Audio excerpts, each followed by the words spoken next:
my name is Vijay. I represent a company, Srishti DigiLife.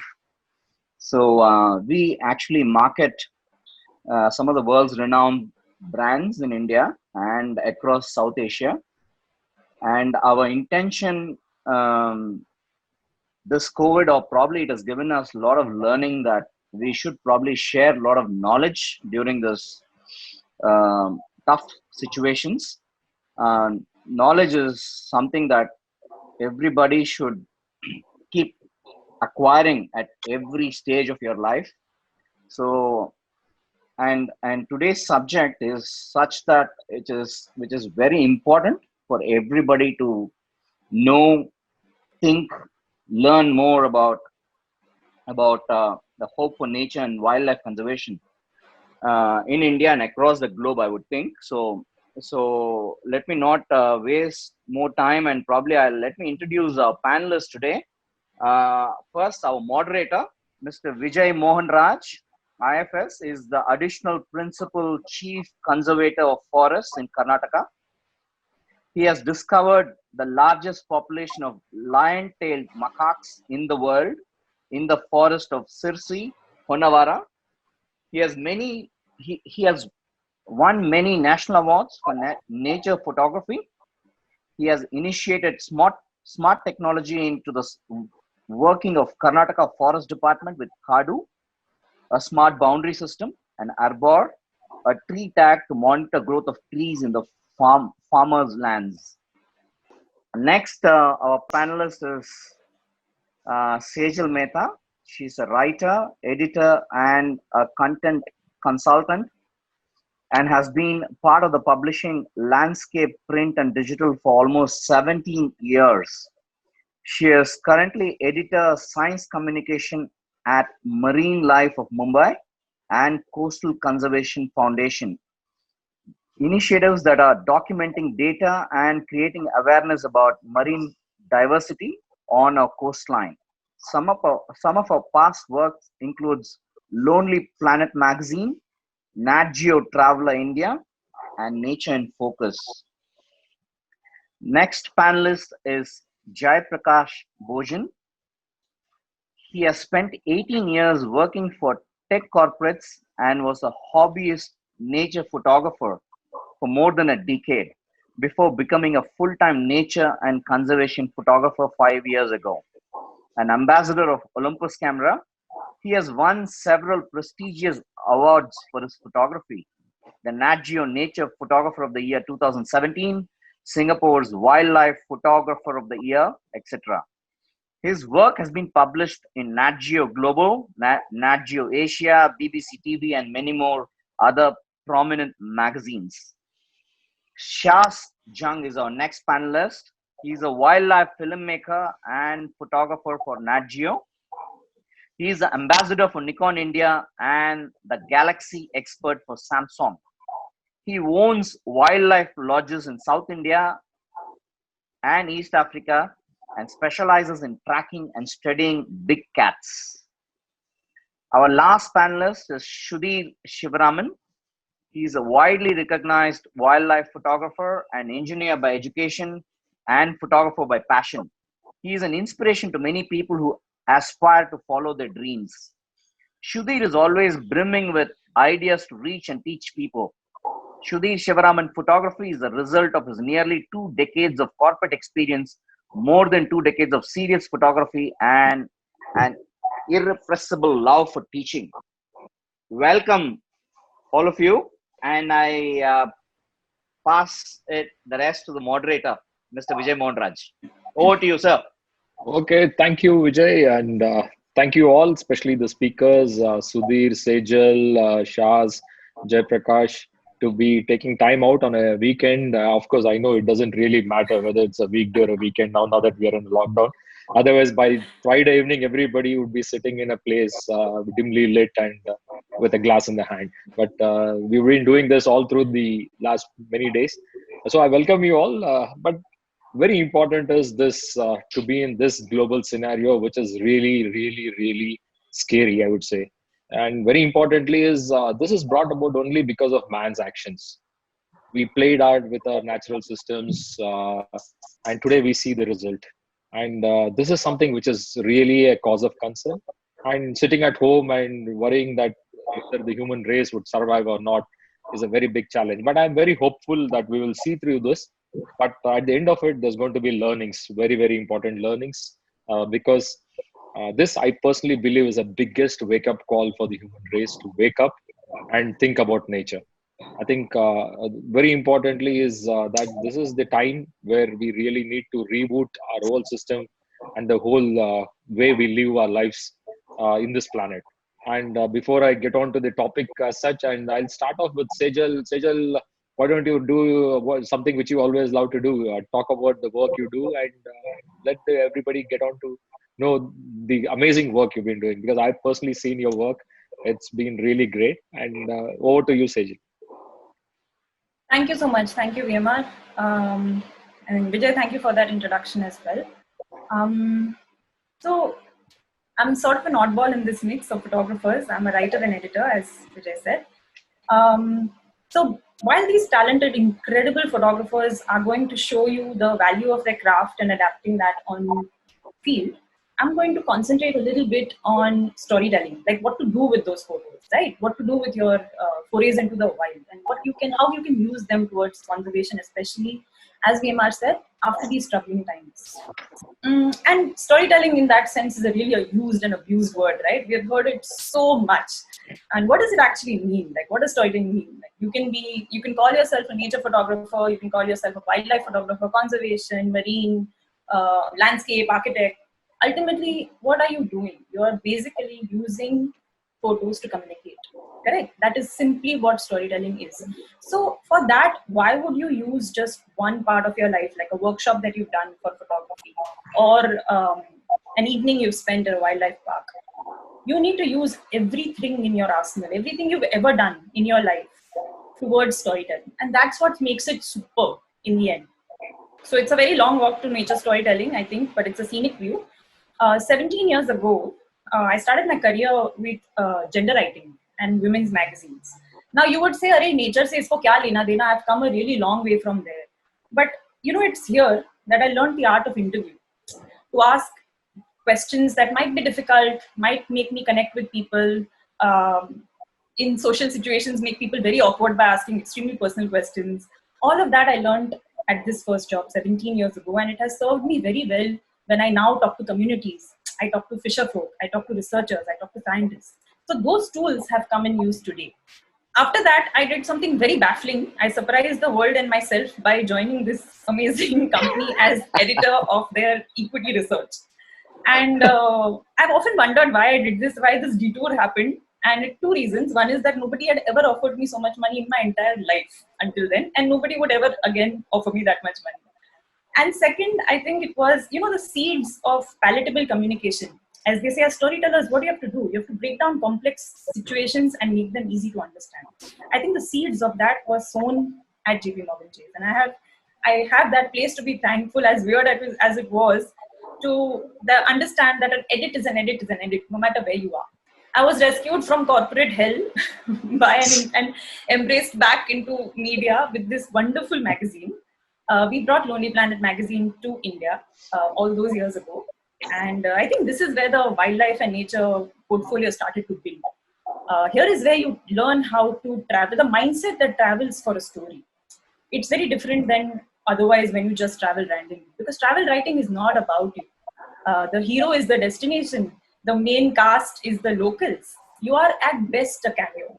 And I think that sort of grounding when you have that, this is really, you are very inconsequential in this story, has really served me again very well towards the community writing that I've moved on to do.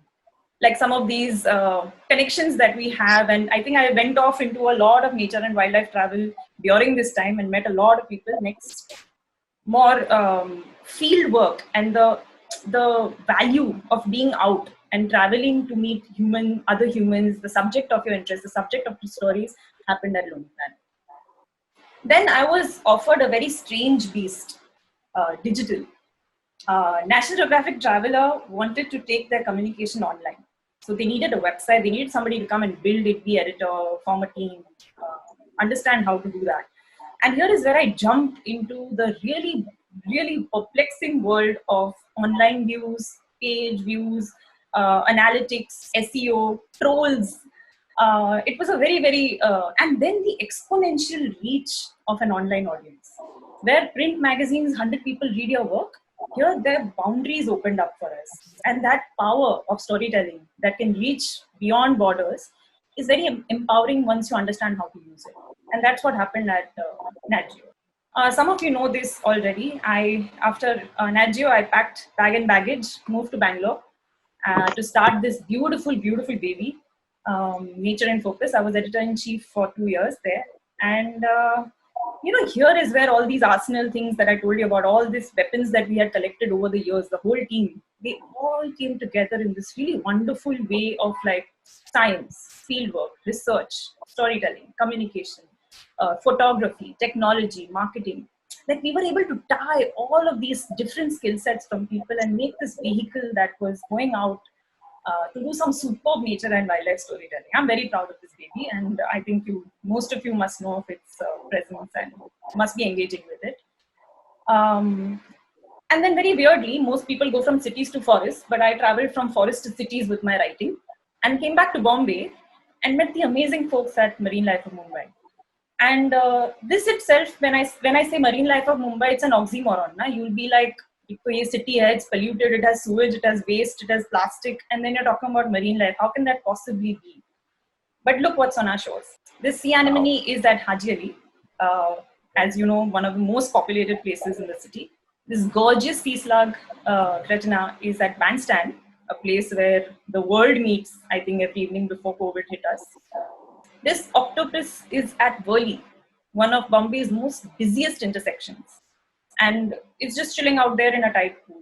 And this is what I think really blew our minds, that a city can host wildlife. And we have like corals here. We have VMR, there are Schedule 1 species on Bombay's shores, just like the tiger, right? And that is so powerful as a means of communication to an audience. And here is where this community outreach, and what I will come to when we talk about storytelling, is that you need to build public support, and you need your photos to work for you. You need your communication to work for you. And during these 3 years, I think our science communication, which I learned communication, palatable communication early in my life, has broken down science barriers and has gone to a lay public, which actually started like a public movement, even somewhat against the coastal road last year. And that, I think, as a storyteller, is empowering. And that is what conservation is about, right? It's not in an echo chamber. You need to get out. You need to involve a lot of people who yet haven't fallen in love with you or what you already know. Apart from that, I'm still an independent journalist. I write for newspapers, magazines. I write children's books. I write adult books, not adult books, books for adults. Do workshops for my nature travel writing, nature journaling, sketch sometimes and sell it. What I'm trying to say with this entire presentation is that, as you've seen, it's a very different set of themes, right? But this is my arsenal. So now when I attack a story, it's not just using one tool out of these. It's everything. I open every file in my brain because I have experiences from everywhere, which is what you should also do, especially now more than ever. Your comfort zone needs to break a little bit. You need to get out of it. And I think that is what we'll probably hope to discuss a little more at length in this session. That's it. Very well. Oh, great, Sejal. I think you really Thank set you. the tone. And the best part was that now with this lockdown, I think people can actually walk down their apartments and see some wildlife. Yes. That's something really, it's a good change. And very importantly, is you set the tone for the whole thing. I mean, like the whole talk was very hopeful. I think the topic which says that, is there hope for the conservation of wildlife and nature? I think the first good set, I think we started off with Sejal. Thank you. And now Thank you. ask Jaiprakash, JP, to take over and show us lovely images. Of course, they're mind-boggling, and let the audience get to see this lovely treat. JP, over to you. Thank you, sir. Thank you, Sejal. That was nice. Thank you. Okay, so if some of you all who've been following me, especially on social media, have probably seen this image. This is kind of published by Nat Geo and BBC, and I think I did about a series of 25 images about 4 million people had seen some of these pictures, and all of a sudden there was a little more renewed focus on orangutans and orangutan conservation and stuff like that, because I think a lot of people have seen orangutans in the water, mostly in rehab centers and in kind of zoos and other places. But then this is kind of like the first record of a wild one, seen walking across a little patch of water, which actually had about 10 or 12 crocodiles. So kind of put my photography career as well on the fast track, some of these images, because unlike some of the other panelists, I'm relatively very young in terms of my tenure, doing some important work professionally, only about 5.5 years. So moving on from there, as of now, I spend about 50% of my time. Can you move to the next slide? Teaching photography in a marketing, advertising, and design school here in Singapore, as part of the visual communication courses. Usually these classes are kind of after hours, so late evening, because most of them are working professionals and stuff like that. And along with that, I do some workshops on weekends. Moving on from there, I think it'll get a little more interesting now, if boring so far. So the last 4 years has been very, very interesting for me, how happy I've been in the last 4 years. I've spent a lot of time in Borneo, especially working with two conservation organizations over there. One is the Borneo Orangutan Survival, which is probably the largest orangutan foundation and conservation team in the world. And another organization called Orangutan Alliance. Basically here we've been fighting with brands, talking to brands to see how we can move some of the products that's available on the shelves to non palm oil products. We also actually give a certification if there are products out there which does not have palm oil. That's one. Can we move on to the next slide? So I've been doing some fundraising exhibitions for some of these NGOs. So we've done a lot of exhibitions in Germany and UK. Especially these two places have been focus areas. From the Borneo standpoint, these are two locations from where there's a lot of funding that comes through for some of these projects across Southeast Asia. So we do a lot of exhibitions there. This was a very interesting exhibition. I've never printed my pictures as big as these. An entire little town in Germany was kind of converted into a little conservation teaching space, photography space. You can see in the next picture as well. So I think this is one good way of doing fundraising as well, because when you have pictures of this size across cities, a lot of questions are raised. I think the good talking points, people start talking about it. So it kind of becomes a good conversation starter as well. So that's something that I've been doing for a while now. Moving on from there, I've been working with the local Singapore Ministry of Environment and Water Resources. A lot of people have been asking me, how did I make my career shift? That's the most asked question. After 18 years, how are you able to make some money? How you, get so much of commission work and stuff like that. So, with respect to me, I think I thought I wanted to do something which is a bit more relevant. I think for a lot of photographers out there, it's important to be relevant to the current scenario as a photographer as well, to kind of get some more interesting work if you're interested to do something like this full time. So I've been doing some photo stories around environment, recycling issues, the future of water, the future, for example, in a country like Singapore, pretty much 100% of everything we eat is imported. So there are questions around what is the future of food, what is the future of water.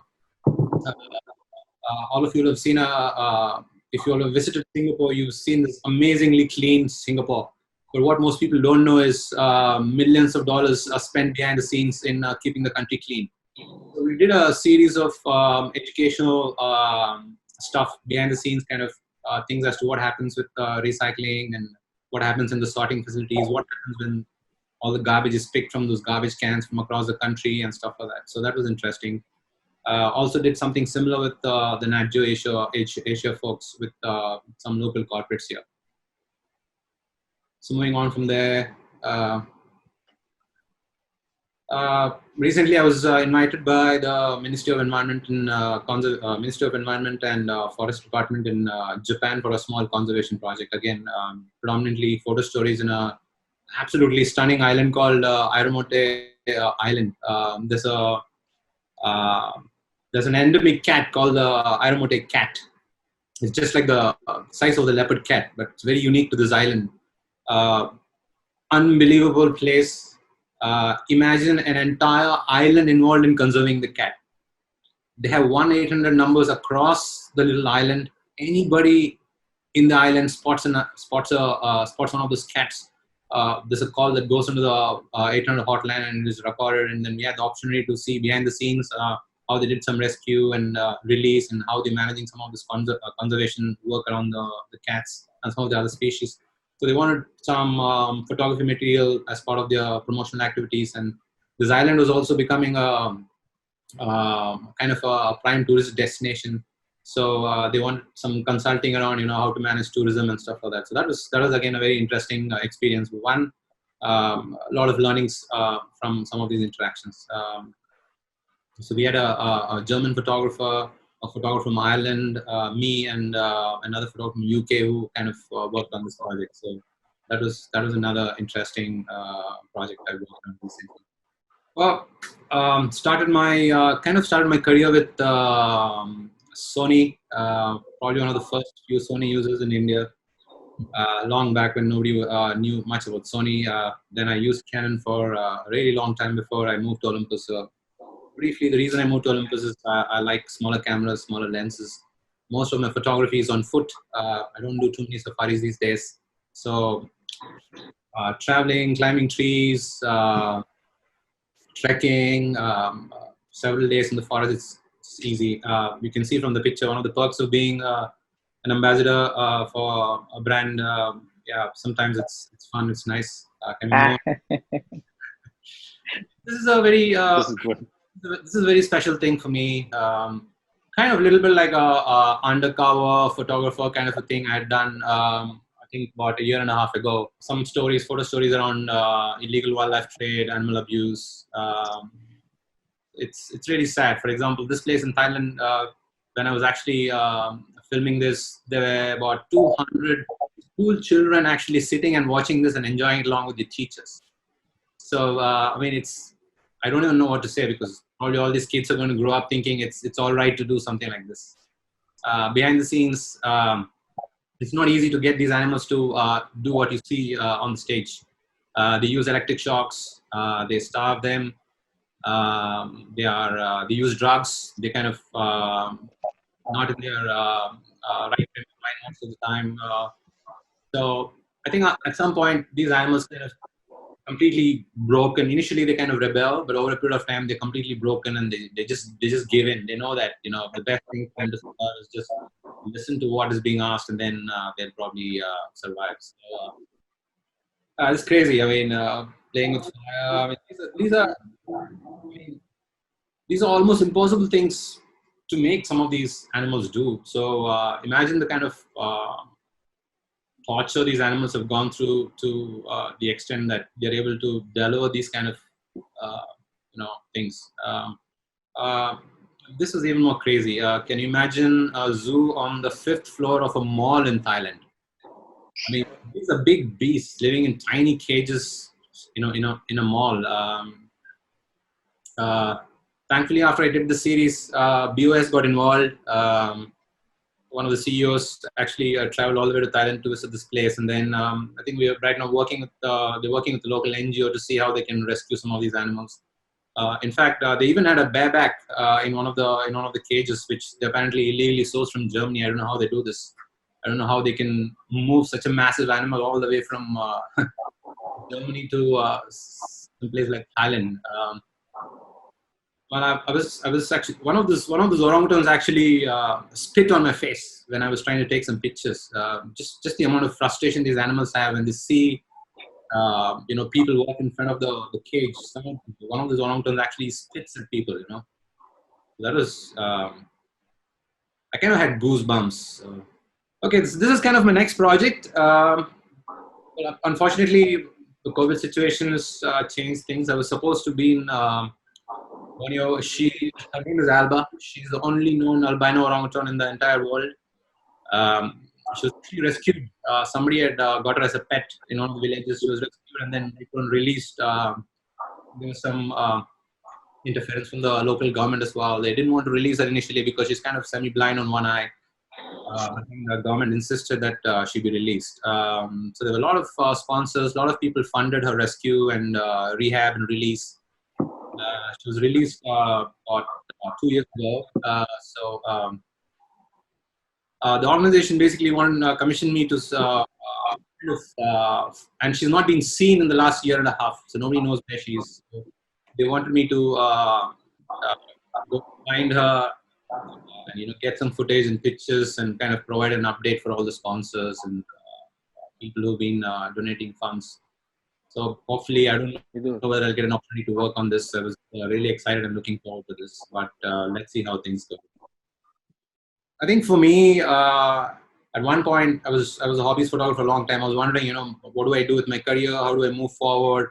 Is when I realized the only way I realized for me to kind of move up the value chain was to figure out a way to do better storytelling. I mean, if you look at BBC, Nat Geo, a lot of people ask me, how do you get your images there, published and stuff like that. I mean, they really don't care about image quality, image sharpness, and all of those technical aspects. They're really looking for stories, basically. That's all everybody is looking for. I think at least in the last few years, the dynamics have changed. Probably 10 years ago, if you had a picture of a beautiful bird on a garbage bin, nobody cared about those pictures, and people would probably laugh at those pictures. All of a sudden, those pictures have value, and they're like gold right now. So that's what I meant being more relevant. So I think if you, as a photographer, want to move up the value chain, storytelling is the way to go. And more importantly, persist and spend more time with a specific subject, a specific story. So that way, a lot of people ask me why orangutans? Why am I? So I have the choice of traveling across the world to photograph anything and everything I see. But then I thought I can, as a photographer, would be able to make a bigger, better impact if I do something for a longer time through storytelling. So that's pretty much my my story and journey so far. Oh, thank you, JP. Wow, can you believe VMR. I was really moved. Vijay, you can go ahead. Amazing. I'm just want to add with something about JP with his permission. In fact, I know JP when I moved to Singapore, when he moved to Singapore, probably around the mid of 2017, just about time that he won, he got that Nat Geo announced him as the Nat Geo Photographer of the Year. We all know nothing in this world comes easy. I know, having interacted with JP very closely after that, I exactly know how much of struggles he has undergone and the amount of hard work he has put in to come out with this image, which made it big. And even after that, one interesting part is he actually took his work towards conservation, and he started working with Singapore government, and I mean, it's very impressive of how his journey has been in the last 2 years in Singapore.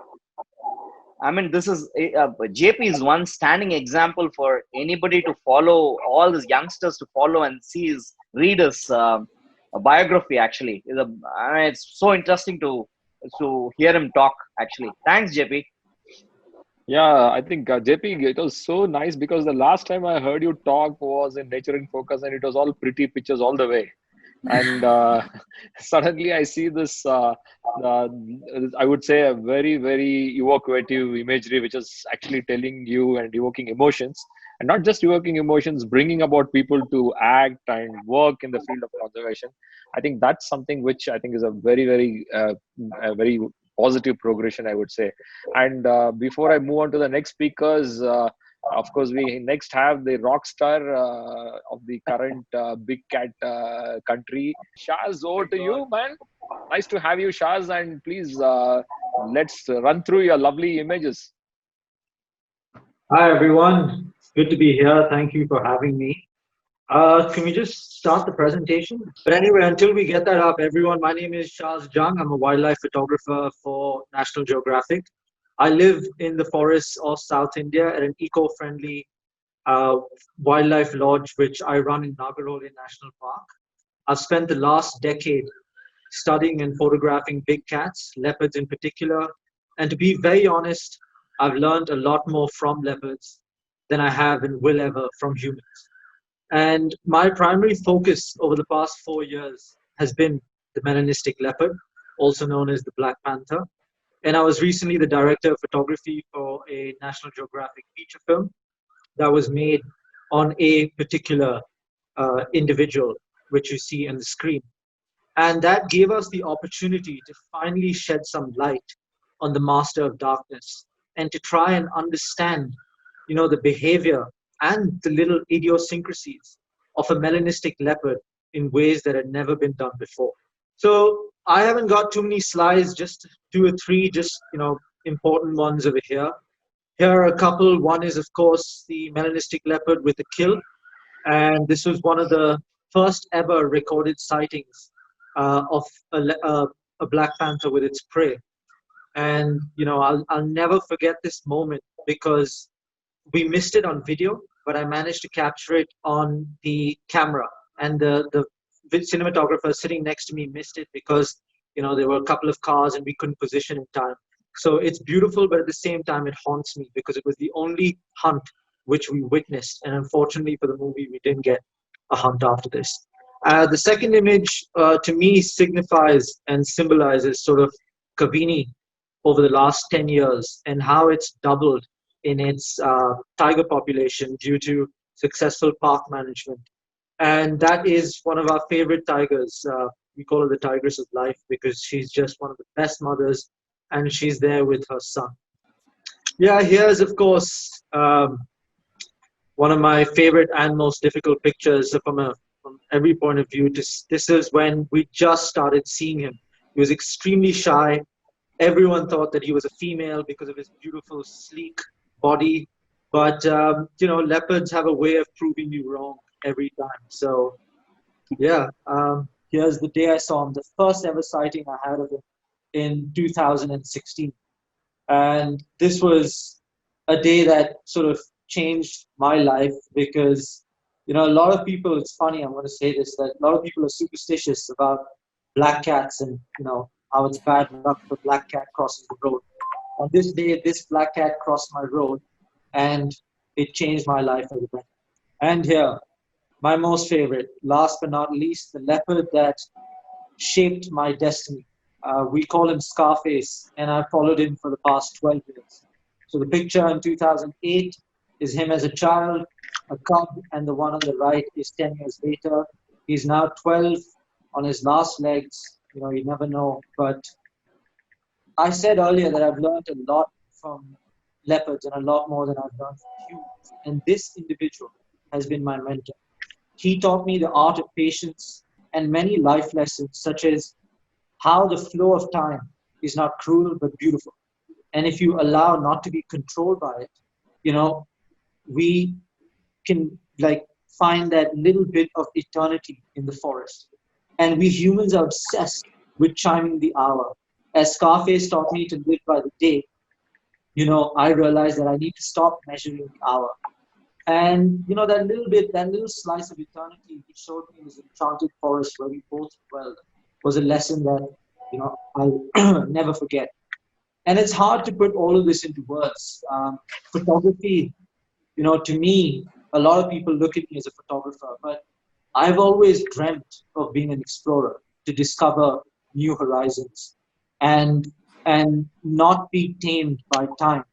I used photography as a tool to immortalize moments, relish life, protect ecosystems, inspire movements, and spark change.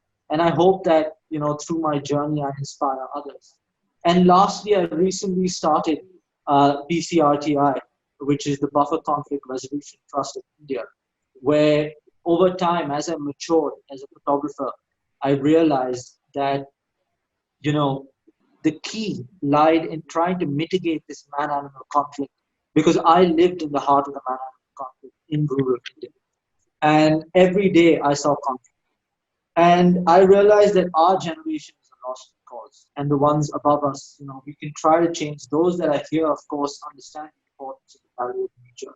But the rest of the world they're set in their ways, and the future lies in the younger generation and unlocking that younger generation. And that's what I try to do with BCRTI, which is create an emotional connect between wildlife and the younger generations.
Lovely. Wow. Shaz, In fact, Gorgeous. Shaz, congratulations, man. So cinematic, so brilliant, and Beautiful. what crazy shots. And took us Yeah, back to the forests. yeah, in fact, I was yeah. just shaking off my shoulders that raindrops, thinking that's monsoon. I, it's been like, it's such a nice feeling to really feel the forest. I think you Yeah, really took sight us for there. sore eyes. Yeah, yeah. And the best part was your whole thing. You talked about such big thing, and I was very surprised about this BCRGR, which I'll probably take it forward when I really want to see this thing. And there's nothing like seeing those beautiful animals out in the forest. I think JP really showed the other side of it, which is now today Yeah. the part of the problem which we are all sitting in, the pandemic, because of what we are tampered with wildlife. And if they're left alone and be there in the forest, this is what everybody gets to see. And sadly, the topic today is also very dicey about what we are talking about. I'll come to that after. Of course, where is our Guruji? Can we play JP's video as well and try?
And thanks, JP. That's a lovely video. I mean, like it really Superb. shows the thing in the whole setting. I think let me not stop our Guruji, the man who is there, who goes live like just like a switch of a button from Masai Mara to Malleshwaram.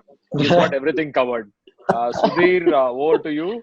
And of course, you're not going to talk about camera settings. That's the only condition I'll tell you. The rest, everything is Yeah. okay. No white balance, no camera. Yeah, so cool. And Shaz, that was some amazing clips what you had here. Shaz, a quick Thanks. question. With all your obsession with the leopards, how come like the logo of yours, what you showed, has two tigers and not with the leopard? That's a very interesting question. That's it's got something to do with my historical family logo. So I've sort of amalgamated the two and explained it on my website. But I'm set to change that, by the way. Leopards are gonna come. It has, Wow. especially it has to be a blackie in that. Black. Yeah, the easiest PNG to make. Oh yes, cool. Okay, all right, that was fantastic, and thanks VMR and JP, some amazing work because like even I have visited Borneo and I know like what it is over there. Fantastic. So this is my very brief presentation of my 25 years of journey what I had. So it's sort of my real wild part of the wildlife journey. So this is where it all started from. Like this is how I used to go around even in my college days. This is actually like my wedding, my sister's wedding, where I was the official photographer for my sister's wedding. So recently I found this image and I decided to use this. So this is where it all began. This is how I was. And from this, if you see my current journey, this is my current lifestyle and my life. But of course, there's a reason why I actually put up these two slides. One is when people look at this image, they go crazy, envious, jealous, happy. A lot of emotions comes out when people look at this. And I also get messages saying, sir, so many camera lenses, can you just give me one of those things? Even if one goes missing, probably you will not even notice that. So I get these messages also. But if you see, like, obviously, it's a lot of hard work which has gone behind all these things. And I don't come from a very rich family or that kind of a background, a middle class family. And the only thing which my parents gave me was very good education. And based on that, whatever you see is totally self built. And as a lot of you know, like I was more of an engineer by profession. And along with my engineering life and also as a software engineer, once I came to Bangalore, I was doing photography also in parallel. So if you look at the kind of images I used to make in the initial part, so the next slide if you go. So here you can see my journey, like on top, a lot of beginners, these are the images what we used to shoot. Like this was once upon a time, this was probably 20, 25 years back. And the rightmost Gaur actually is a scanned negative. It's a transparency rather shot at DR Hills. And so these are the kind of images even I used to shoot. And a lot of beginners, you can correlate saying this is where it all started. And the lower portion is like the recent past, the last like 10 plus years, kind of photographs, images, what I've been making. And also during all this 25 years, kind of achievements, if I have to just briefly show. So some of the overall awards achievements, if you see, like I have not participated in a lot of photography competitions. So some of the recognitions, what you see here, right from being one of the ambassadors of Canon to the current brand ambassador of Sony, and even the Sanctuary Asia Wildlife Photographer or the Nat Geo Yellow Border Award. Majority is more of the recognition from the photography industry rather than me participating in competition. And as you can see here, this is, as I said, all the hard work. And I have seen the kind of journey right from like 25 years back, how the forest was, how photography was, to the current era. So that entire journey, I have seen the kind of transformation, and of course, some more awards and recognitions. In this, one of the things, as VMR mentioned, the fourth one, if you see, like, in fact, I was the first person in the world to do a Facebook Live of the Great Migration from Masai Mara. So August 2015 is when Facebook chose a few celebrities across the world and gave them this new app called Facebook Mentions. So we used Facebook Mentions to do the Facebook Live. So that is how it all started. And in the wildlife world, I was one of the very few who got the Facebook mentions application and the login for that. And using that, August end is when it was given, and September 1st week, 2015, I was in Masai Mara, and I did the overall Facebook Live from there. So this one is one of my iconic images. A lot of you know me, know the story behind this image. And I started my wildlife journey somewhere in 95, 96, along with my close friend, Rajesh. And I used to go into the jungles a lot, almost like every weekend, alternate weekends, every month. But I used to travel only in South India, in Karnataka, because of my hectic work schedule. And you won't believe, for close to 10 years, I had not seen a tiger in the wild. 10 years I used to travel into the wild and never go behind tigers or big cats. I used to like enjoy shooting whatever I used to get. That is where during the initial phases, Kalyan and then even Giri Kavale, they all used to make fun of me, saying, Sudhir, in the forest, there's another animal similar to a leopard, but instead of the spots, it has stripes. So they used to make fun of me because I had never seen a tiger in the wild. And this was that image, the iconic image. October 2006, October 30th, I believe, October 26th, 2006, me, Yatin, Vijay Kavle, we were in Badra Tiger Reserve, where even seeing a spotted deer was very tough because a lot of relocation was happening, the villagers being relocated outside the park. And because of that disturbance, a lot of people movement within the forest. So seeing a spotted deer was tough. And the morning safari we were going, and I saw this herd of gaur passing by. And then suddenly, I asked the driver to stop and started shooting. And the driver asked, sir, what are you shooting? I said, this entire herd of gaur which is going by. And of course, since it was the 500 with the teleconverter, my vision was very narrow and I was seeing only the gaur. And then the driver said, sir, forget the gaur, look at the two tigers sitting over there. And that was a goosebump event for me. And this is one of those iconic images of mine. Of course, there's a lot of story beyond this. As one of these siblings actually was found in uh, Dandeli, that side, I think Dandeli National Park, it went all the way there. Around 275 kilometers it traveled, and they were able to match the pattern. So from a conservation point of view, this series of images what I shot actually had a lot of value. I'll just quickly take you through the images so that we can get going with the main discussion. And a couple of my iconic images. One is the left one from Bharatpur, which won me the Yellow Border Award. The right one, in fact, that is where when I talk about the photography journey, right, the kind of transformation that I've seen. That was long time back where that leopard was sleeping on the tree in Kabini for close to 12 hours. I mean, like we get to see leopards sometimes for a fraction of a second sitting on the tree and it gets down. But this was one event where it was sitting for a full 12 hours. So morning 6:30, we entered the park, saw this leopard over the tree on this. And then even Jaikumar sir also came over there, who was the then PCCF, additional PCCF, along with Dinesh Kundle, and we all were together. And that those were the times when we could take some permissions, stay back even a little longer. So we stayed back till 11:30 in the park, and then again we went. They continued to stay there. Afternoon 2:30 we came back. Leopard still on the tree. Evening 6:30, like we had to leave the park, and leopard was still there. So that was an eventful one. The sighting, full 12 hours, and during that time is when I shot this image. So a few images again of the tigers and other wildlife from the Indian jungles. So this is from Ranthambore, probably one of the best places to photograph these tigers. And then understanding the animal behavioral aspect like helped me to get this, because this was one place where these tigers were always afraid to just swim through because there were crocodiles, and this is one of the subadult cubs of Krishna, and Krishna had lost her cub. There were four cubs. One of the cubs were lost because a crocodile ate her up, like at this same place when they were trying to cross. So Krishna with other cub, like she swam across, kept the cub here, and when she went back to get the other cub, it was gone from there. So the crocodile actually had eaten her up, and these siblings, they remembered it. And this is the place where every time they cross the island, so they just jump across here. And we knew that background, the story.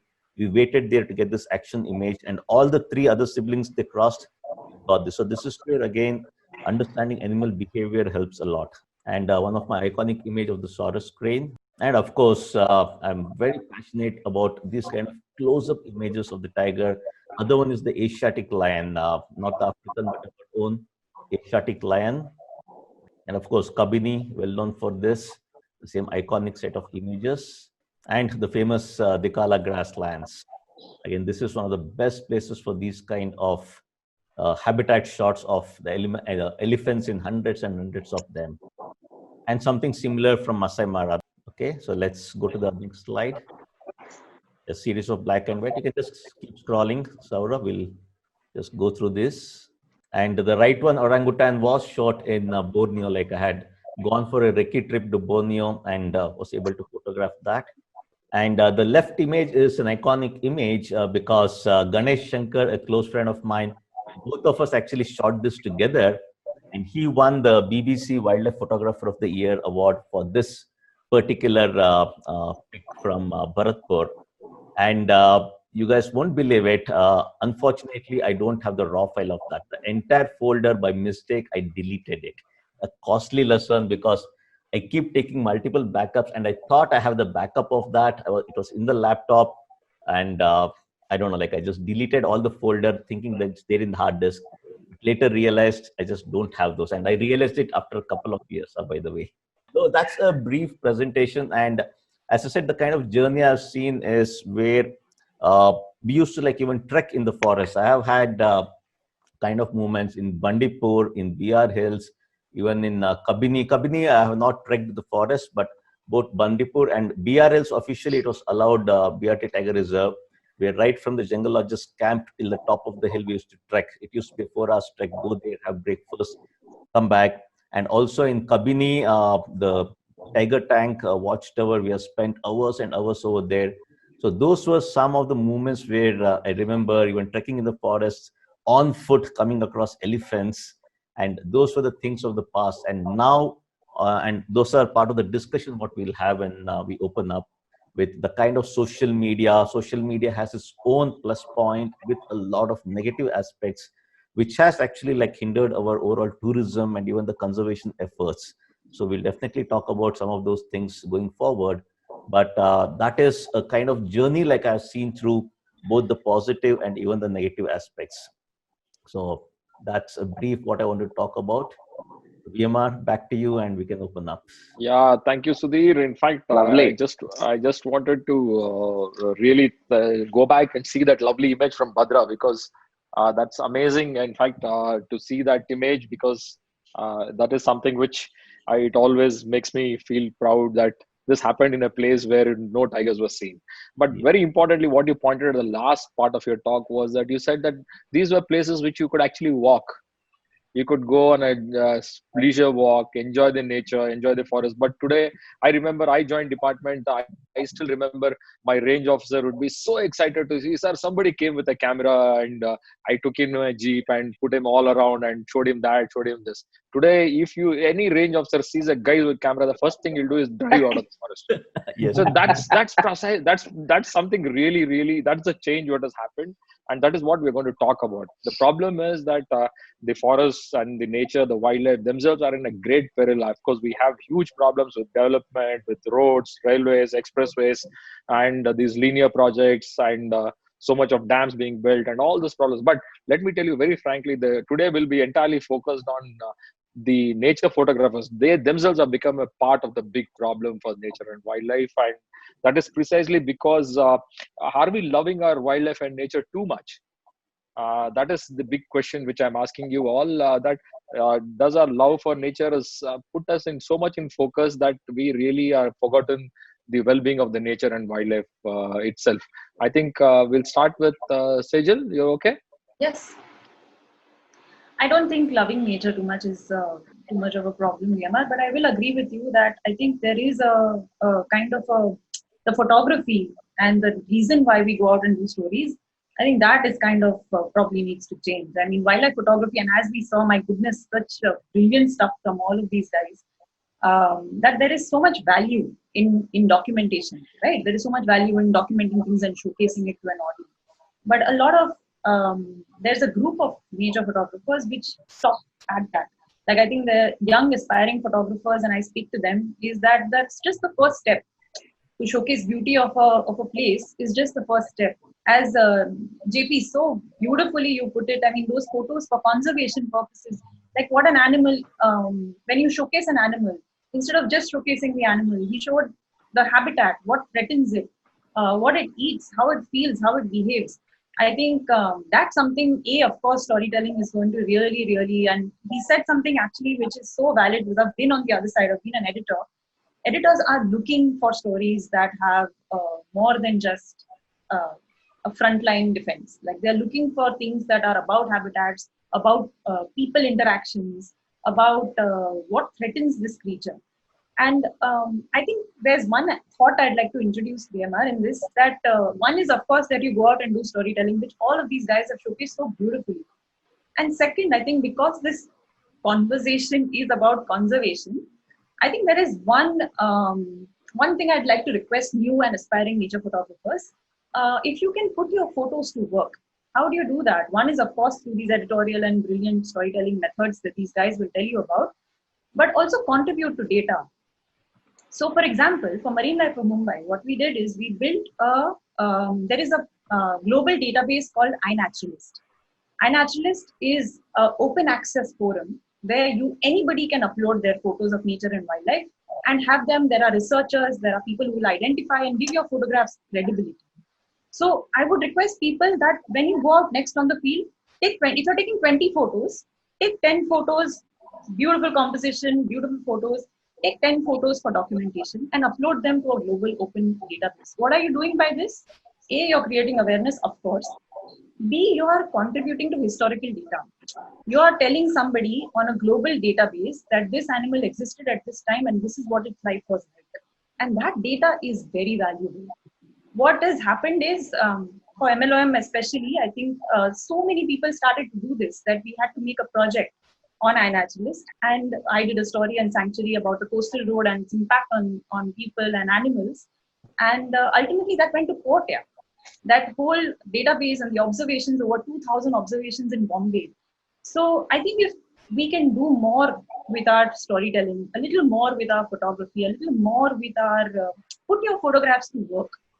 And as an editor and even as a content creator, I think that is probably the only hope that we have for conservation and nature in the future. Yeah, I think you're absolutely right, Sejal, because you're really stressed on a point that how to make wildlife photographs work for conservation. I think that's what you really pointed out. But going back to my question again, I think I would like to ask the others that I personally feel that this obsession with this spaces on very specific spaces to bag images. I would say I use trophy images is what is happening, and that is becoming a problem. What do you say? Anybody else? I think Shaaz, would you like to react? Yeah, of course. Ethics and photography have come more into focus over the last 4 or 5 years, I'd say. And one of the problems we face in the digital world of photography today is the fact that it's often difficult to tell the difference between a photograph that has been taken ethically and one that hasn't. And before I continue with these thoughts of mine, I'm not going to talk to you over here as a perfect photographer who's done nothing wrong. We've all been young. We've started our journey. The youth in us was strong. We've always mistakes that we've learned from. And we've reached a position in our lives where now the mantle rests on us to, like Sejal said, create awareness in the right way. With our photographs, do something which can help conservation. Most importantly, create dialogue. A lot of people overlook the importance of the locals and the people that are also involved in conservation. Everyone is so hell-bent on animals. Do you ever remember the people of the forest? Do you know the difficulties they face? Key to conservation is creating dialogue with the locals. And that is not just between us and the locals, it's also between the forest department and the locals. But anyway, moving back to the ethics and what I was saying, there's so many gray areas and what might be ethical, maybe unethical to someone else. For example, does flash photography affect the eyes of nocturnal species? Does photographing a bird make it vulnerable to the predators? but to look at it from a wider perspective and something which I want to connect to myself. I'm a wildlife guide and expedition leader. I see photographers today under severe pressure to perform.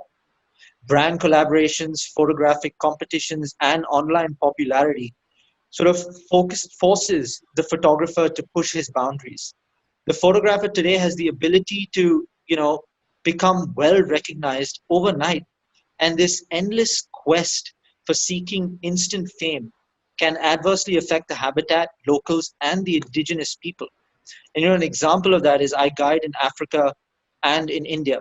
Both are developing countries where there is extreme inequalities in wealth and income. Most guides and naturalists come from very humble backgrounds, and a lot of wildlife photographers today take advantage of that to break these rules and seek total control. So, what happens as a result is suddenly you have safaris into highly sensitive ecosystems that are no longer being guided by trained naturalists and guides. They are instead being guided by affluent photographers. In most safari jeeps, notice how the photographer who is either, you know, the guy with who's leading the group or with the biggest lens sitting in front while the guide is delegated to the back. And these gratuities and tips to the driver and the guide, usually depending on you know how far they are willing to push themselves to increase the likelihood of showing the photographer something, usually in most cases is a big cat, is increased. And what this does is it creates a vicious cycle where all of a sudden you've got everyone in the safari vehicle, both guests and guides, operating under severe pressure to perform. And as a result, of course, rules are broken. But what many people don't realize is it also affects the habitat and alters the behavior of the animals that inhabit it. You have tigers that are critically endangered and stop reproducing if the habitat comes under stress. Similar to the Indian bustard, that will stop eating even if you are in its presence. And then you have people who want to drive right up to the animal and maintain that distance, because today phone photography has become this huge thing. So with phones, at least with tele lenses, you have to keep a distance. With phones, you have to get right up there. This whole craze of selfie stuff. And what's happening over here is, without realizing, is this is allowing the animals to get habituated to our presence and lose that instinctive fear, to be wary of us. And these bolder individuals often stray into human settlements first, and ultimately it leads to their demise. And I've noticed from my experience, of the 60, 70 individual cats that I have specialized and focused on in the last 12 years, it's the boldest ones that die first, because they've lost that inherent fear. The best mothers, the best males that reproduce and create the strongest gene pools are those that are shy and see the car and move away. The ones that become extremely bold will be great for photography for 6, 7 years, but then just as quick as they came, they vanish. And something now, like I said, this wasn't always my philosophy. This is my philosophy today after years of understanding, after years of growing up and maturing. And I always remind myself now that this is the wilderness. And as the great wheel of nature turns, the forest is forever living, forever dying. And when you are in the jungle, you are now entering their world, which is confined and controlled by the laws of natural selection and the circle of life. So play no part in it. Respect it, observe it, learn from it, photograph it. And, like I said, the mantle now rests on us who've had the experience to understand that. And hopefully we can lead the way in teaching these ethical practices. Yeah, I think Very Shaz, well said. that's very well Very and well. very Yeah. profound, I would say, for somebody who's young. I think this coming out much before. But I personally feel what I've really seen the whole thing change, especially for nature photographers, are two things.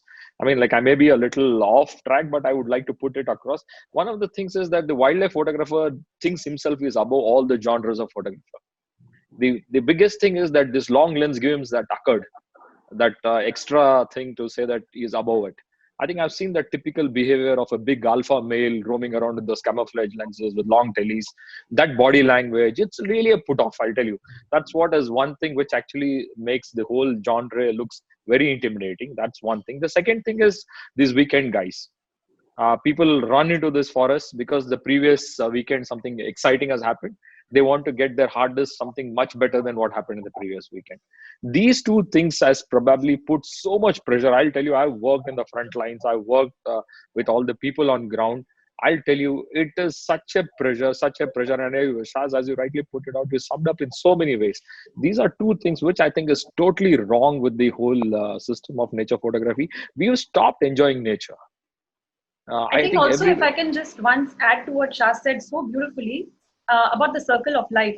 Shaz, you said that really well, because there was a piece, and I recommend everybody to go look it up, by Ashish Pite. He's written about birding photography, and he has actually listed exactly this thing out so well. He said, when you approach an animal or a bird, and for me, I think in the last 3 years, titles, I think what we need to remember is, as photographers or storytellers, they are in the middle of something. Their day is moving on along the way. They might be in the middle of being predator or prey. We don't know. And our intense, sudden scrutiny or moving things around or making them visible or invisible in that sense could affect that entire meal, or at the worst case scenario, cost them their lives. And I That's think right. that piece says that very beautifully. Look it up. It's by Ashish Pite. It's very nice. Absolutely, absolutely. I think that's the real thing that probably we need to the nature photographers with this COVID situation. You need to really step back, saying that are we in this mad rat race which you already ran in your corporate lives? You want to run it back in this field? That is something which is really worrying. Sudhir, just to flag one more very, very important issue is this: the kind of template setting which is being done for nature and nature photography is this man versus wild thing. I'm really surprised what sort of nonsense is being perpetrated in the name of adventure. I mean, like people going and wrestling with the wild animals and saying that we make a survival. What do you think of this, Sudhir?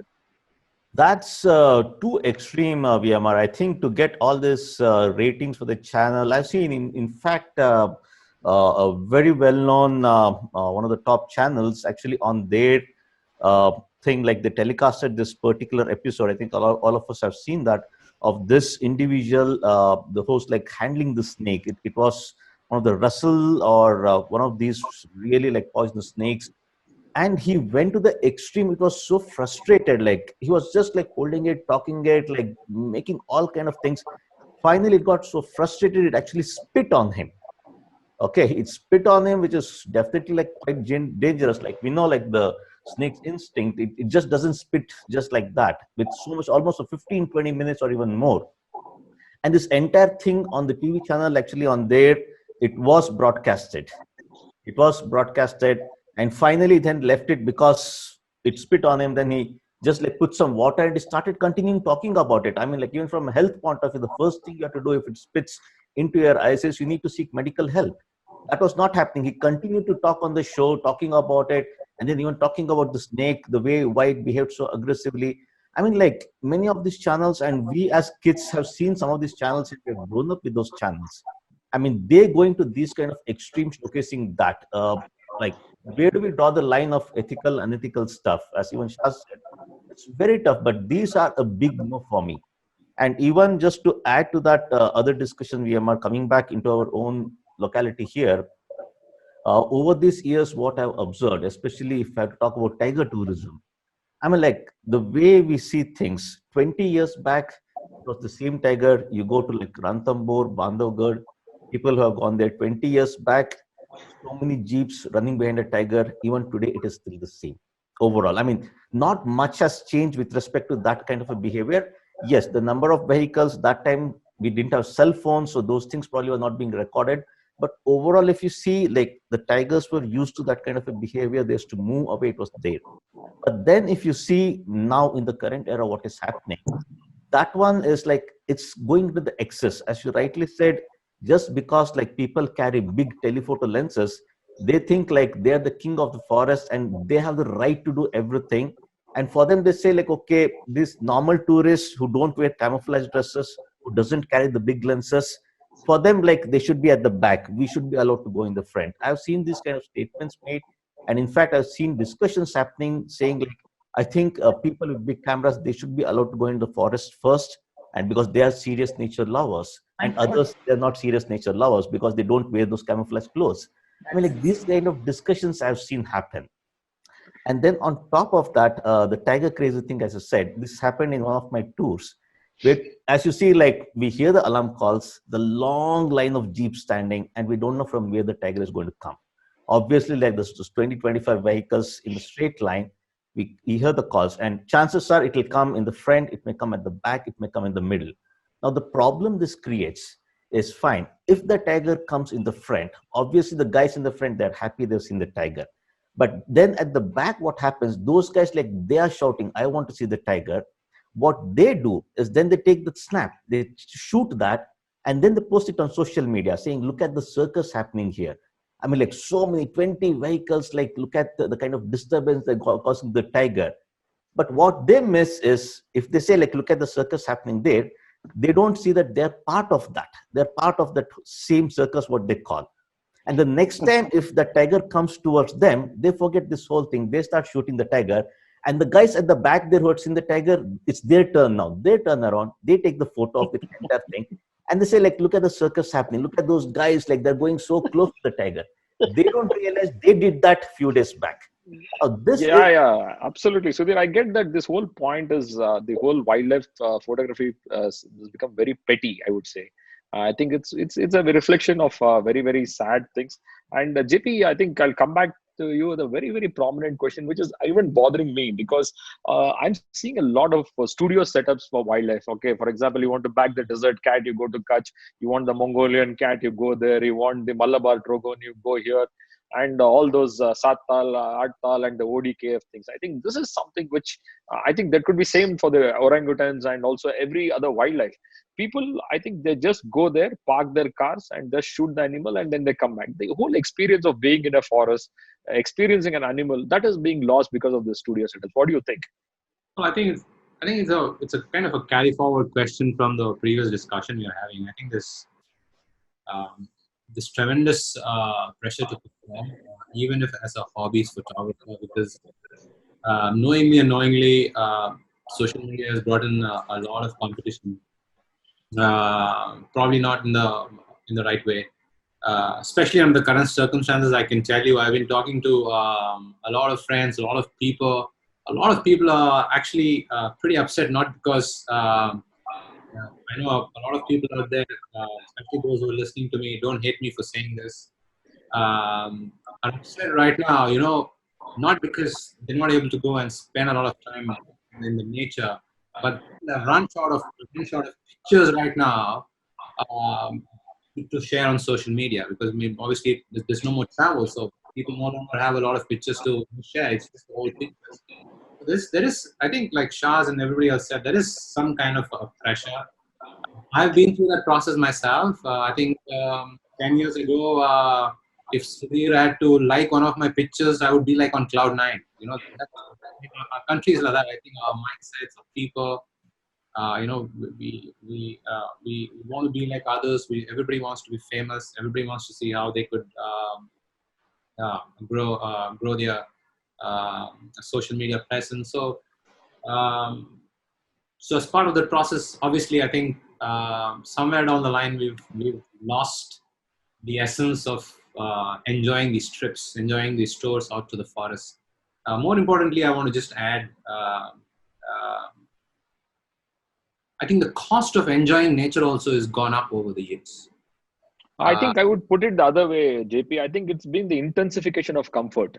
If you remember these lodges which were there, we used to go and sleep in forest rest houses. Sudhir can remember. They were basic. Today we want an AC, we want a Wi-Fi connection, we want 3G, 4G, whatnot. I think this intensification of comfort is what is the whole thing, which is actually spoiling this whole experience. Nobody wants to get bitten by a mosquito in the evening. They go armed with so much sprays in the forest. I think this is something, the intensification of comfort is what I would like to say. But in fact, Vimar, I want to come back to that point and ask JP, because like I did visit Borneo like a couple of years back. And what I noticed over there is like I was all excited. My first sighting of the orangutan, we were searching. And I was like asking my guide, okay, where is it? Where is it? Where is it? He's like, chill. You want to see a orangutan? I'll show you. And he just took me there. And then I saw the platform over there where the feeders are there. They put the bananas and then orangutans, they come in.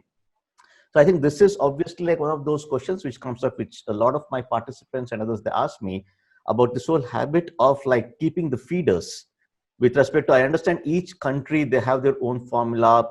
There's both the pros and the cons with respect to that. But what's your take on the conservation for orangutans and the way they do it over there with the feeders and getting the whole masses of tourism for people to come and see that? What's your take on that? Almost 99% of the images of orangutans you see online today are rescued and released orangutans. Yes. The reason I say that is because it's almost impossible to travel into any of the core forests where the wild ones live unless you're working with some local organizations or conservation. I mean, people don't have access. It's tough. You have to spend hours on boats just to get to ranger stations. Basically, there's no place to sleep. You'll have to probably sleep on a canoe overnight if you really want to see a wild orangutan. So most of the wildlife tourism happens along the Sakana River, if you see on Indonesia side. So the feeding is part of the conservation effort. And the reason I say that is because these are all protected areas. A lot of these orangutans that have been released have been in captivity for ages. I mean, some of those huge males you see, they've lived all their lives in captivity. I mean, obviously, they've been through this whole process of 2 to 3 years of rehab before they're being released into the wild. But as part of the rehab process, um, for a certain amount of time, these animals are going to find it really hard to find food by themselves because they've really not lived in the wild. So feeding is part of the conservation efforts. But at the same time, if you spend more time there, you'll realize there are a lot of there is a certain amount of wild orangutans as well mixed with the rescued and released. For example, a released a female is actually kind of mated with a wild male, and now she's got babies. But that female is typically there with the baby still around the feeding sites. So issues like that. So it's kind of a mix of Yeah, I think absolutely I get it, JP, because see, I remember when the forest department did water holes. I think every forest in the protected area has a water hole, and that itself is an intervention which is not in line with nature. Because you're putting water where in a natural system there's total dryness. So this is something which I personally feel is basically depending on the situation. For example, one of the things which we faced is water holes. That then we said that if there's no water holes, you will have animals coming out. So this is something which is a dilemma which will continue to be like that. I think it's like more of an each one to his own kind of ethic lines. That is what is going to happen. And coming back to a very important, because we have a series of questions by participants which will be answering quickly. But before that, Shaaz, there's one specific question is today in this especially imageries of wildlife and nature, we are governed by this 3 P's, this plug-in, preset, and Photoshop. How much is too much? Yeah, it depends on what journey you have to take. We have to understand that photography over the years has become extremely saturated, right? And what happens with this, due to the massive shift in technology and a sharp rise in disposable income, it's allowed easy access to equipment, and everyone today is a photographer. So one of the most important questions I get asked is, one is, can you pursue this as a career? And two, uh, how much is too much when you are editing? For me, I had to evolve. I had to constantly evolve as a photographer to stand out and remain unique because the market was so saturated. I focused on a niche, which was leopards, dedicated my life towards mastering that niche, and then I connected it to my research. But the next stage of my evolution, which started happening in 2015 and 16, which was when we saw the digital world and social media platforms and all of that really come to light, was to try and portray photography as art. Now, two reasons. One, it my style of photography revolves around the viewer being lost between the dream world and the real world and what could no longer exist. It's to evoke and create a deep connect with that subject. It's to tell a story. And that's why I portray my wildlife in this particular form.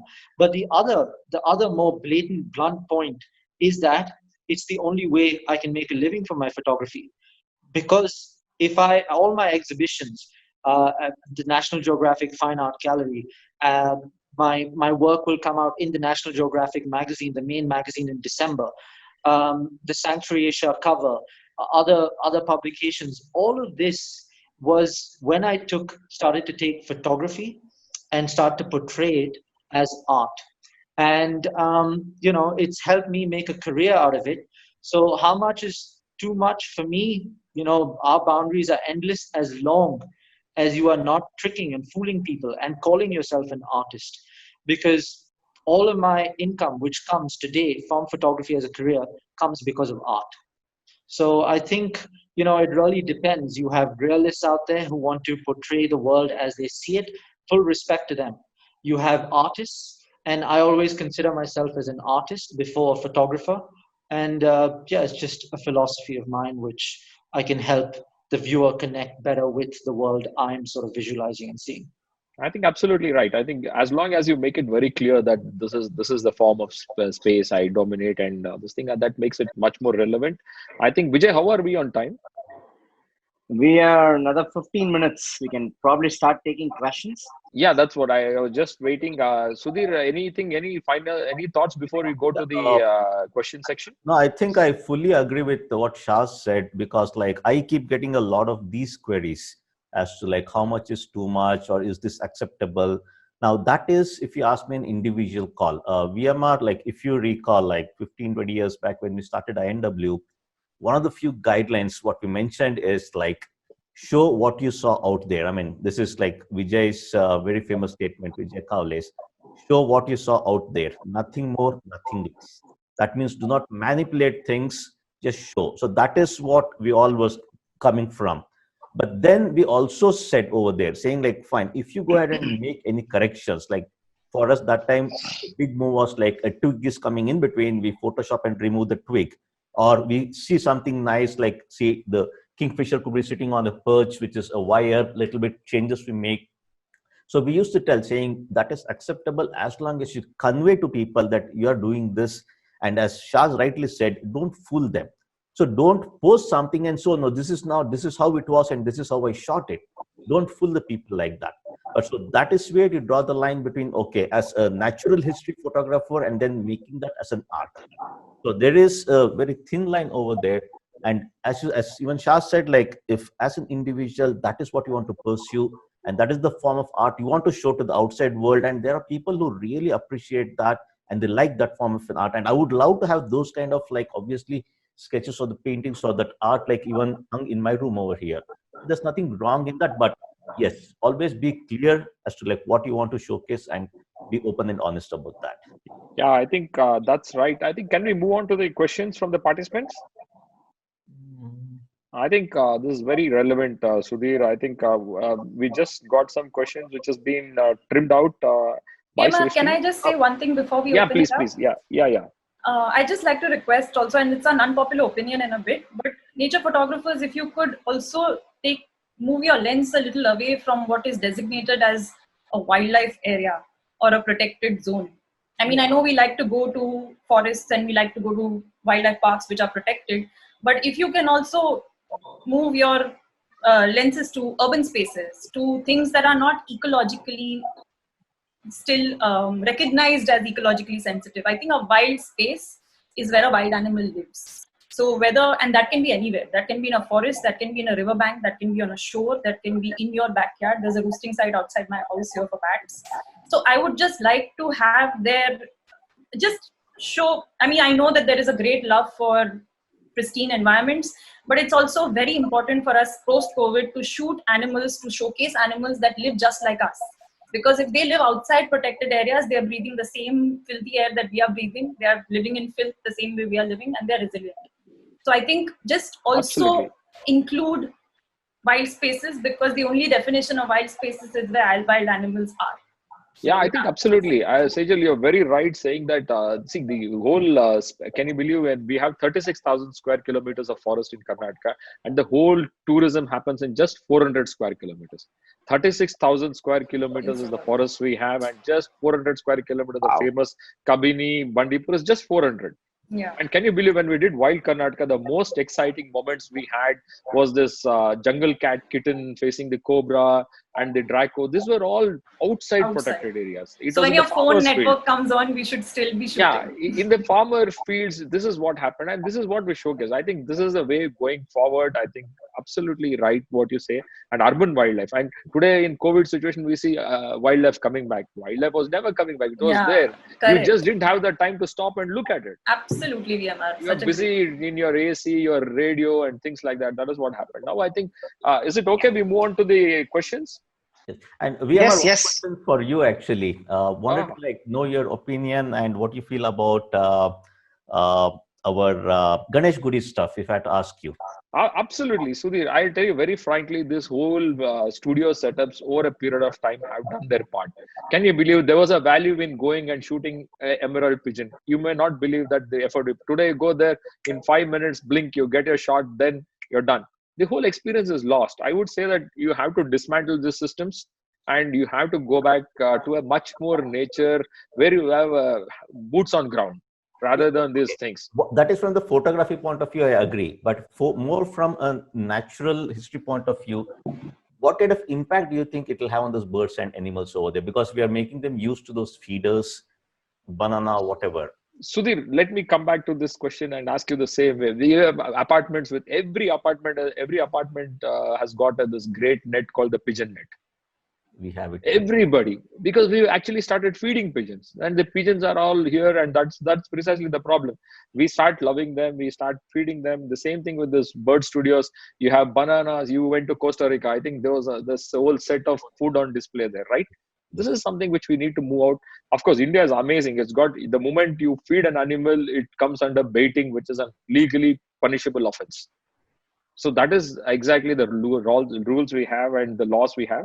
And with that, I'll move on to the question section because people are already, I see a drop in the participants. Let me take the question. I think one good question, I think, is from Sarang Naik.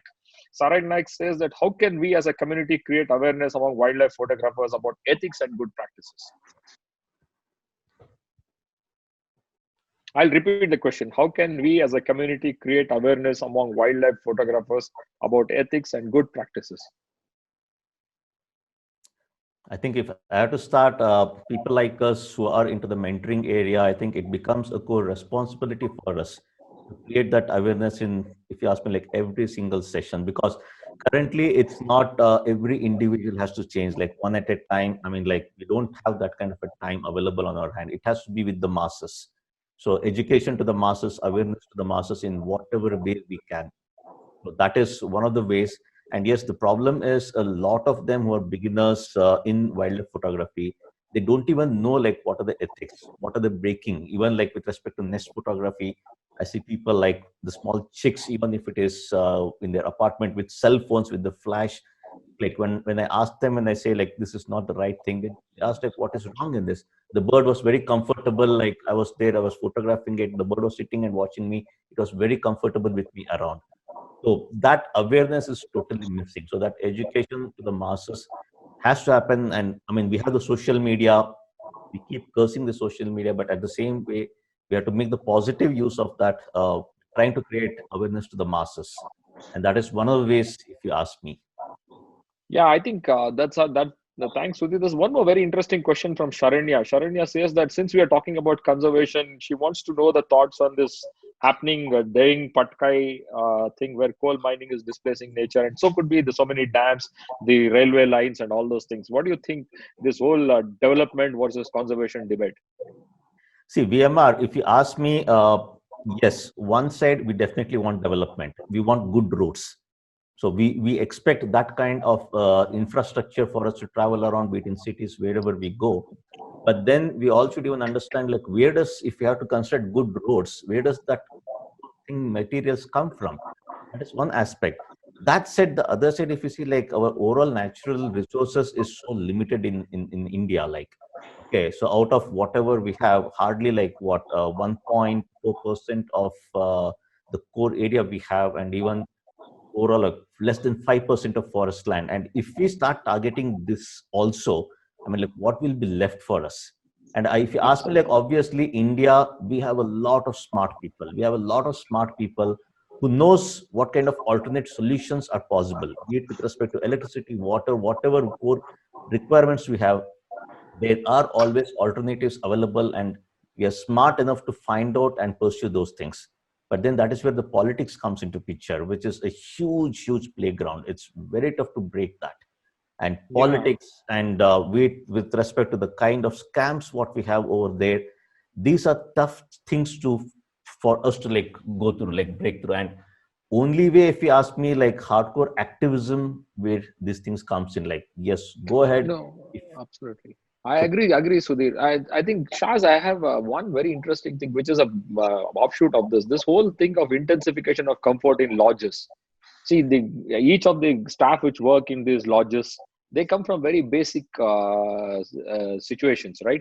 Then they Yeah. see the guests really indulging in such high-end kind of stuff, and a lot of, I would say, over luxury and a lot of food wastage I see, and a lot of things. I think it is probably creating a kind of social unrest, the kind of culture which is existing right now, say, in places like Kabini, which is very small village, a slow going space, and then people come with those fancy cars and fancy dresses. How does it impact the social life of the local villages of the forest fringes? See, it's again, there's a give and take. And initially, when we first came into Kabini, they burnt our gate. They threatened to kill us. I've been chased by knives. They thought we were government or quasi-government. See, these are the forgotten people of India.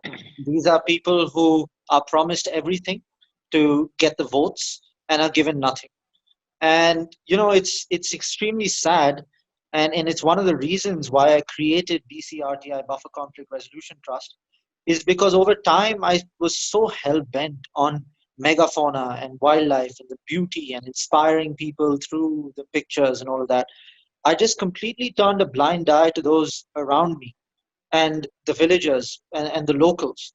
And the root cause of conflict and the root cause of change in culture and people having this animosity towards us because they're seeing these guests come, pay $300-400 for just one night stay, and then leave the next day, where they're getting that $300-400 is 6 months' salary for their family. So it does create unrest. And the hardest part about me is because I have a stakeholding in the forest through my lodge, it's very difficult for me to do selfless work, because tomorrow if I know a villager who's gone into the forest and smuggled or poached, what do? Do I complain to the forest department, which I've done before, and then the entire village has turned against me? They dug up the road, they stopped it. On the other hand, if I don't complain, or if I continue to see these people smuggling, because I live on the periphery of the forest, you know, how far can this be pushed, and how far do I let these people go? So there's this dilemma in my head, and this is a whole different discussion, which is why I'm sort of going into several different ways, that the psyche and the mind of a local in these areas is always going to be extremely conflicted. Absolutely, I agree totally on that. I think continuing with this is very important. Is there are two things which I think whenever we, as nature photographers, we think I'll flag it to Sejal. Is one is destination sustainability. I think you go to Goa. Goa looks like just like any pani puri stall what you encounter in anywhere in India. That's the destination is literally gone. Destination sustainability is one, and there is also something called the limits of acceptable change. How much would a destination take in so that the destination itself is lost due to this high kind of pressure? And I've seen that.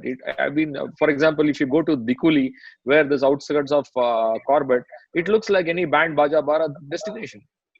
So I think, Sejal, any thoughts on that? Yes, for sure. I think tourism, and that is, I think, a webinar by itself. But I think when we travel, probably a good way to think about a destination is what you can add to it and what you can take away.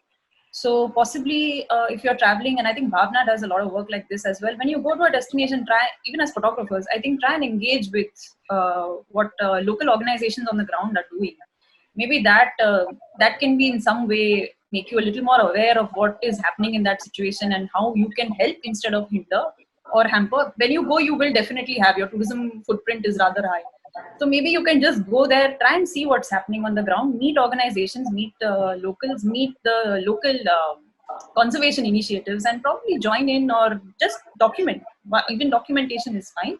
We have also Sharanya's question about the mining situation. Sharanya, what probably, and not just about this situation, but a lot of other environmental clearances, this is a really good time for you to be involved, because June 30th is the deadline for the environment assessment impact policy that is right now taking drafts and suggestions from local public. So if you want, you can get in touch with me and I will probably tell you. EIA, if you read up on the EIA right now, every conservation mainstream paper and conservation organization is talking about it.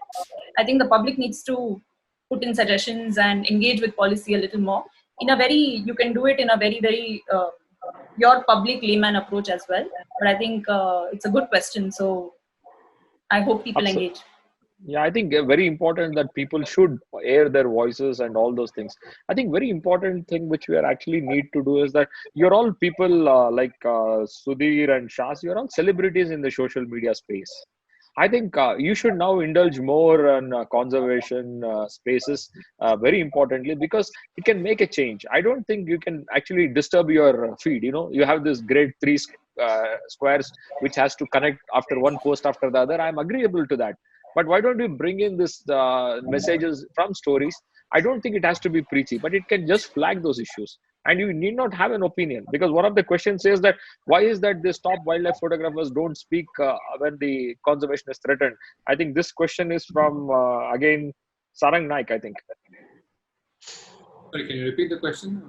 Yeah, I see Sarang Naik says that I see very few established photographers speaking out for and supporting environmental movements. Why is that so?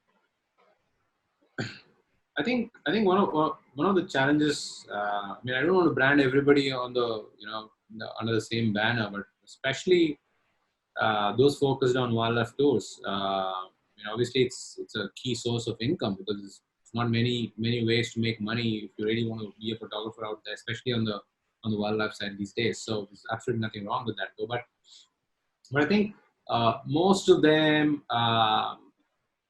prefer to be in a non-controversial kind of a zone most of the time, like in terms of their presence. So I think most of them generally try and keep away, so they don't be on anybody's bad books, bad side. So it's neither to or neither for. So they always prefer to be neutral, because it could kind of have an impact on his or her relationships with the departments and things like that. I mean, so many cases of where we've had tiger deaths where there have been serious controversies within the photographers community to and for and against, and little online battles going on all over the place. So I think that's one reason probably I feel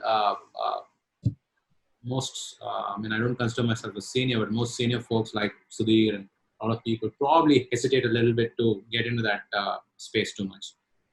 But then to add to that, VMR and also JP, is just if you don't talk about certain things on social media, doesn't mean that like you're not in support of conservation or you're not doing anything.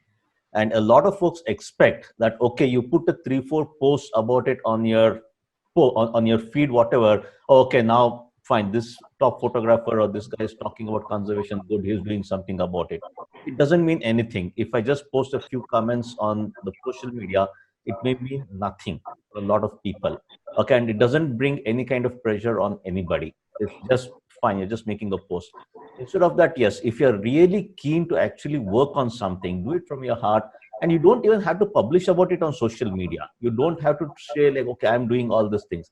Not necessary. Silently, if you want to do it, just do it. I have done quite a few of small-time projects, not very active participation in the real conservation of these kind of issues, but in a different way for forest staff, for forest department. In my own way, I try to do it in a small way, but I don't like to publicize it about it. I just silently do it, get it done. Absolutely. I think Sudhir, we need to also be articulate because you're in that space where you can influence a lot of people. Shaz and you can influence. I think it's time that as Shaz is now really talking so maturely. I mean, I'm surprised this young boy whom I saw in Kabini talks about this conflict resolution in buffer. Okay, you should be on the government side, Shaz. I'll tell you, I would love to have you. You come on the board on some meetings because we need voices like this because these people can make a change. And this is what we need to articulate. This is not being articulated because the guy who faces the elephants is on the border, not the guy in Bangalore or Mysore. I think this is something which we really need voices more. Please, I agree. There is a flip side to it. You get branded as an activist, all those things, but then you're mature enough to walk and take those things as well. You cannot be neutral until you grow old. I think at some point you need to cross the fences, be on one side or the other. I think this is a call for that. I think Vijay, you really triggered this.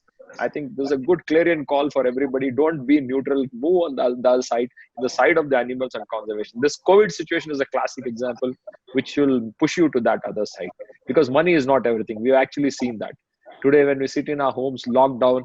We also feel that we do something what is close to our heart. I think this is an opportunity which we should take up. I think we'll take a couple of last few questions and then probably take a final call. Vijay, waiting for you. Yes. Vyamar, two more questions Yeah, maybe. absolutely. I think we'll just take two more questions. Is that one of the basic questions everybody asks? How should I start if I have to start conservation? Let me tell you, I've been in this department. I've put 27 years. Before that, another 10 years. It's been 37 years in the forest. And let me tell you, it's conservation. Working for conservation is not like your weekend trip. It is for the long haul. Be ready to walk those great distances like our migrants are walking thousands and thousands of kilometers. It's a painful thing. And let me tell you, you will not win everything. Every day I go to my office, when I come back, I sleep, I said that I lost this forest. And also this great fanfare that we have this fanfare in urban trees. We say that there are 20 trees being cut in Bangalore or Mysore or Surat or Delhi. We make a big hype about it. We lose thousands of trees in Coorg. We lose thousands of trees in Uttarakhand. I think these are issues which really need to be articulated. I think very important that we don't look at it in a very urban perspective. Just look at what is around us and whether it impacts us and all. This is something everybody who wants to practice conservation, be prepared for the long haul. And very important, as Sejal said, that start with your backyards. Your backyards are great places to start conservation. I think that's something which I think everybody if all speakers agree upon. If somebody wants to pitch in, quickly pitch in. Sorry, just to interrupt you, Vyamar, while you are talking about conservation needs a lot of commitment. You need to do a lot of walkings and all that. I think this is the right time. I think I should play back that video that did not have that audio clip of yours. I really want to play it now.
Looks much Amazing, better. we are lovely Yeah, work. I think I have never smiled so much. I mean, I've been in Bangalore since January, posted here. I think I've never seen that smile. It's nice to see I'm smiling there in the field.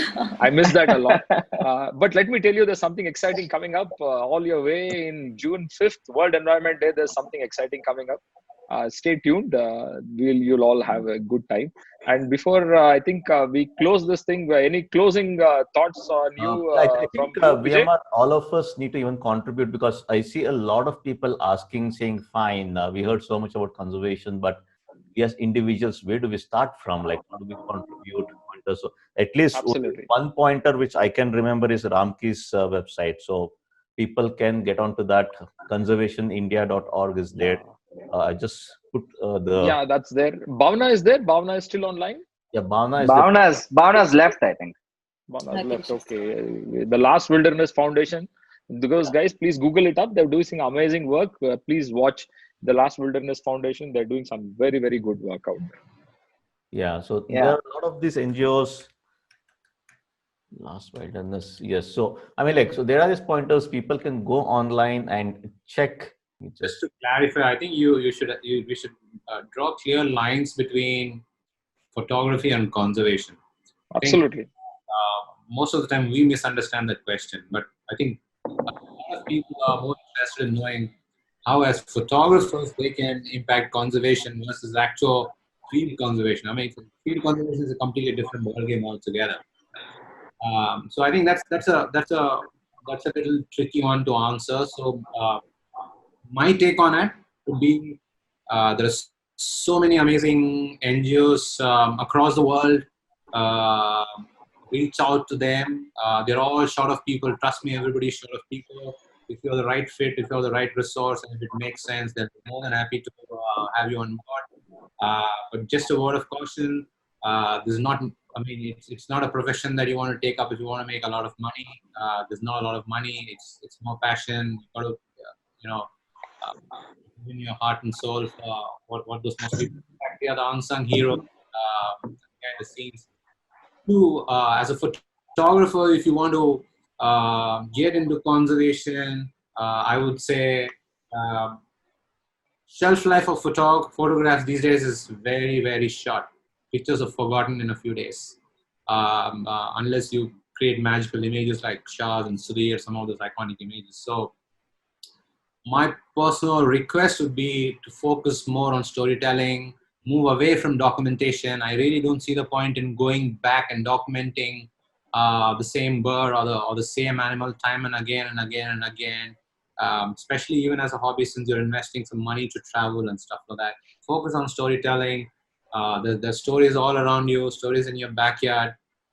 It requires a slightly different skill in terms of how to tell a story. I'm sure Shah, Sudhir, and a lot of us can talk about it some other point of time.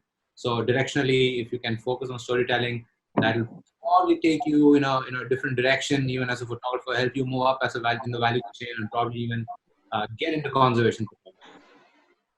Yeah, You I know, think VMR, just before we close in, and before people leave, I want to probably make it a little bit more interesting for people who are attending this webinar. I would want to throw in a little bit of an interesting competition to everybody. I want each of them to write about their individual views of is there hope for nature and wildlife conservation in nature. Can you all, will you be able to write up your opinion in less than 1,000 words and send it to info@srishtidigilife.co.in? Interestingly, I will work with VMR sir to come out with a best write up, and I will give you a jitsu tripod for that. Vijay, like you mentioned, you didn't mention too much about your work, what your business is like. Obviously, a lot of photographers are out here, like, so you have to mention what your products are, because you are the one in India, like, who sells us the Gitso tripod, the Manfrotto ones, the accessories, the heads, ball heads, all those things. Basically, like, you are one of those cool people. So No, people out there. honestly, like I said, Sudhir, this COVID and post COVID, I don't know how long.